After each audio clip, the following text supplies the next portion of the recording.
Olá, pessoal. Estamos iniciando a disciplina Poluição e Impactos Ambientais, tá? E como vocês viram lá no contrato didático, né, os conteúdos, a gente vai abordar temas relacionados à poluição da água, do solo e do ar, né? Então, a gente começa falando, nosso primeiro tópico da disciplina é a questão da poluição da água. Para a gente falar de água, primeiro a gente tem que falar da poluição, a gente tem que primeiro começar a falar de água, né? Então, vejam, a água ela está presente na natureza de diversas formas e em diversos estados, né? E ela é considerada um recurso natural renovável através do ciclo hidrológico, né? Então, o ciclo hidrológico, que a gente vai falar já já, ele é o responsável por renovar a água no planeta. Porém, é importante a gente compreender que a quantidade de água disponível no planeta, ela é constante. A gente está em um sistema fechado, né?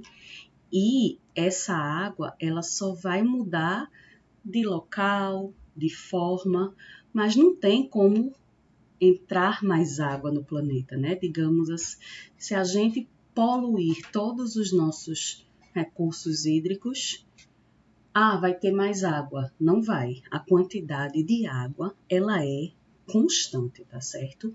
Então, a gente precisa ter muito cuidado com essa questão de ser um recurso natural renovável, porque dentro dos recursos naturais existe um conceito, né, que é a capacidade de utilização e de recuperação do recurso. Se a gente degrada esse recurso muito mais rápido do que ele consegue se recuperar, ele acaba se tornando um recurso não renovável, né? Porque a capacidade da gente de uso e de degradação excede a capacidade de recuperação desse recurso. Então, é extremamente importante que a gente fale de água, dos cuidados com a água, da poluição da água, né? Porque, como eu disse anteriormente, não tem como trazer mais água para o planeta. A água que a gente tem é essa. Então, a gente precisa garantir que ela tenha, né, algumas características para que a gente possa continuar utilizando aí durante a nossa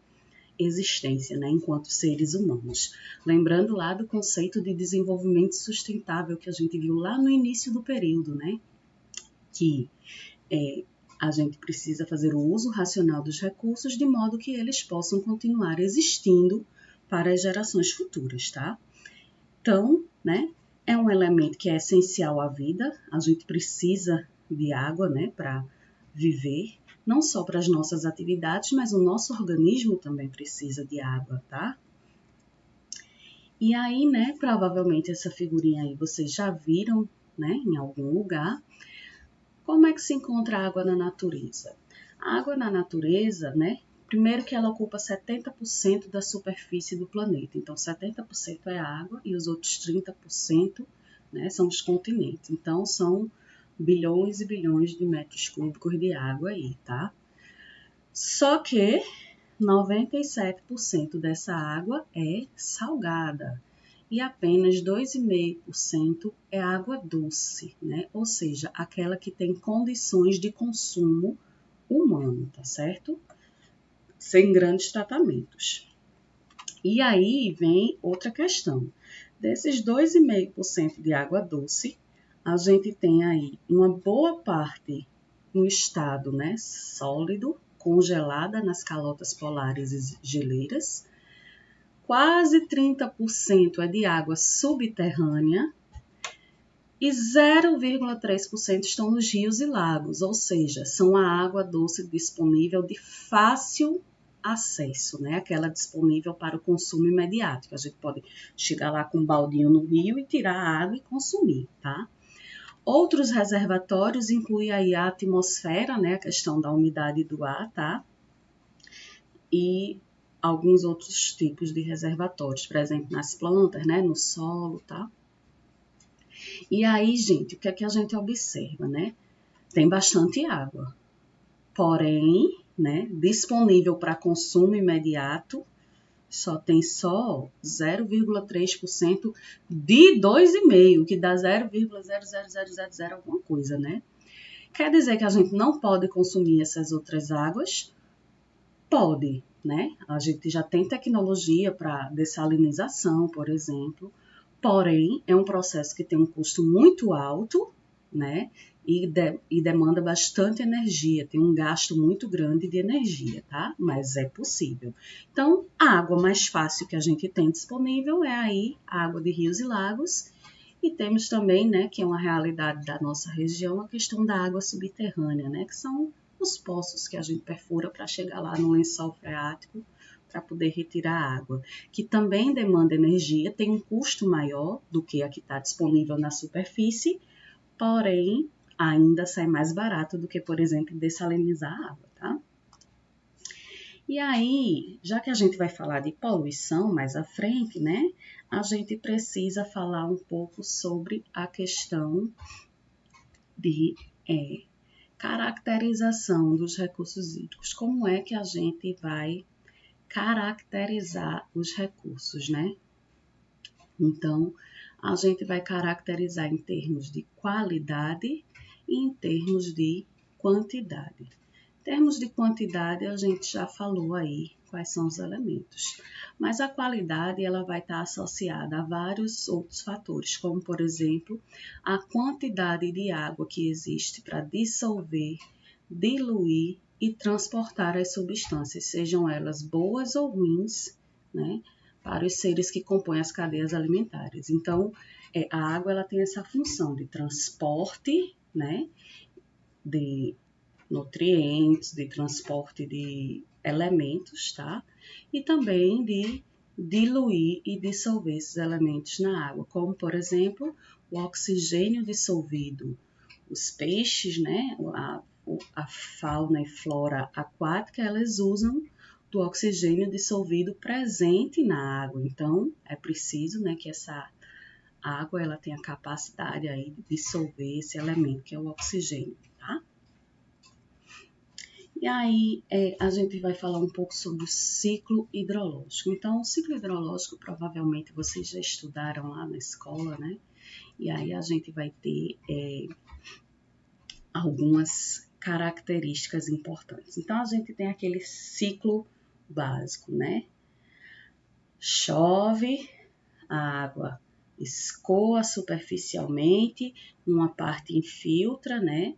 E a parte que está lá nas águas superficiais, né? Seja nos rios, lagos, oceano, ela evapora a partir da ação do sol, e aí depois que ela evapora, né, entra no estado gasoso, forma as nuvens que vai chover novamente, né? Isso é o que a gente aprendeu de básico na escola. Porém, existem outros elementos, né? Então, a gente tem aqui a precipitação, né, que é o que a gente conhece, só que tem um detalhe, precipitação não é só chuva, então existem outras formas de precipitação, o granizo, né, as geadas, o próprio orvalho, ele é uma forma de precipitação, tá certo? E aí, né, quando chove, existe o processo de infiltração, né, que a gente conhece, ou seja, essa água infiltrada, ela vai alimentar os lençóis freáticos, os aquíferos subterrâneos, mas também vai gerar um escoamento subsuperficial, ou seja, abaixo da superfície, que esse escoamento é justamente o que vai garantir a alimentação de rios durante os períodos de estiagem, tá certo? E aí aqui em cima a gente tem o escoamento superficial, ou seja, aquele que está acima da superfície. E aí, dentro aqui dos elementos que a gente está vendo aqui, o rio e essa outra massa líquida aqui, que pode ser um reservatório, um oceano, a gente tem um elemento aqui, precipitação direta. É a água que vai cair diretamente sobre esse rio, porque esse rio aqui ele vai encher de água como?